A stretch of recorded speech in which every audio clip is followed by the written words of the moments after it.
Entonces yo dije, me voy y le invito al pastor Jorge Linares, porque también amanecí con un poquito de hambre, ¿no?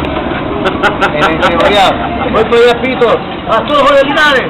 ¿Sí? ¿Qué pasa? Vamos, le digo que lo estoy esperando mi hermano Moisés.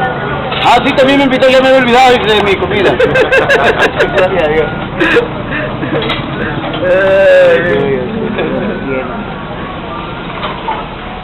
Merce. Ahí, avísame, allá mi esposa. Para Brasil. Gloria a Dios, gloria a Dios. Una filmación.